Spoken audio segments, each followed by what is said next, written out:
এটা তো আইন অবস্থায় কোনো বিয়ে না। আর ওর সাথে তো আমার কোনো বিয়েই হয় নাই, যেহেতু ওর নটারি করে বিয়ে করছে। তার জন্য আমি আমার বাচ্চাকে নিয়ে, আমি আমার ফ্যামিলি, আমার মা বাবার কাছে থাকতে চাই। ছেলেকে নিয়ে রাইখা দিত, তা সারাদিন বুকের দুধ এসব খাওয়াইতে দিত না, সুজি খাওয়াই রাখতো। এবং আমাকে অত্যাচার করতো, আমাকে খাওয়ান পর্যন্ত দিত না। ওরা ওদের বাসায় থাকতো, আমাকে ঘরে আটকে রেখে যেত। পার্সোনাল জিনিস নিয়ে, অন্যরকম এই নিয়ে ভিডিও নিয়ে ও বলছে ছেড়ে দিব, পাবলিকের কাছে প্রকাশ করব, এইসব বলে ভয় দেখাচ্ছে। খারাপ ভাষায় অনেক বিচ্ছিরি ধরনের কথা বলছে। এগুলো সবই মিথ্যা। অনেক প্রতারণার শিকার হয়েছি।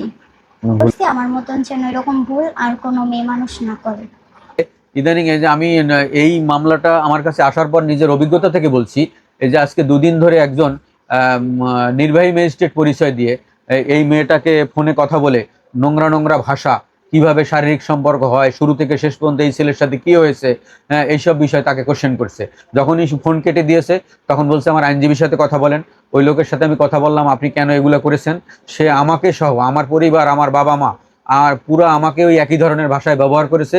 এবং সে সরকারি লোগো ব্যবহার করে তার হোয়াটসঅ্যাপ চালায় এবং সে অ্যাপস দিয়ে কথা বলে। এখন যখন আজকালকে দেখবেন যে যখন কেউ অ্যাপস দিয়ে কথা বলে, তাকে ট্রেস করা বা তাকে আইনের আওতা আনা কিন্তু খুবই কঠিন। বিচারককে আমি এই বিষয়টা অবহিত করেছি যে এরকম এই ডিসি অফিসের সে এডিএম পরিচয় দিয়ে কল করেছে এবং উল্টাপাল্টা আমাকে থ্রেট করেছে।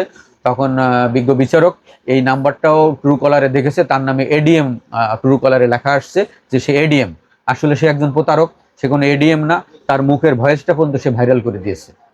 অবস্থা তো আসলে বুঝে বলানোর বিষয় না, এটা তো ও বলতে পারবে মানসিক অবস্থাটা কি। তো আমরা না, আমরা যেটা বুঝতেছি, ও শুধু ও না, ওর বাবা মা পুরো একটা ট্রমার মধ্যে দিয়ে যাচ্ছে। কারণ চারিদিক থেকে থ্রেট, এই বিভিন্ন ভুয়া পেজ এবং এই সেলের লোকজন, এই আসামির লোকজন যেভাবে তাদেরকে টর্চার করতেছে, মানসিক টর্চার, বাড়ির আশেপাশে ঘোরাঘুরি এবং ফোন করে ভিডিও কলে বিভিন্নভাবে টর্চার করতেছে। পুরো ফ্যামিলিটা এখন একটা অসহায় অবস্থায় দিনাতিপাত করতেছে।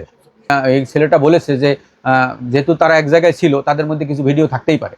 এখন ওই ছেলেটা বলতেছে এই ভিডিওগুলো অনলাইনে ছেড়ে দেবে, অনলাইনে ছেড়ে দিয়ে সে এটা করবে ওটা করবে, বিভিন্নভাবে হুমকি দিতেছে তাকে।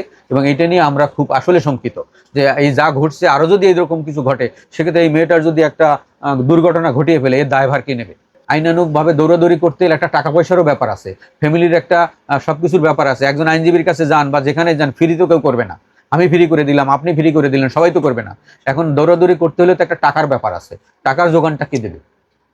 হুমকি তো দিচ্ছে, হুমকি তো দিচ্ছে, তার বাবাকে জেলে ঢুকাবে, তাকে এ করবে ও করবে, এভাবে ওই ছেলেপক্ষ প্রতিনিয়ত দিয়ে যাচ্ছে।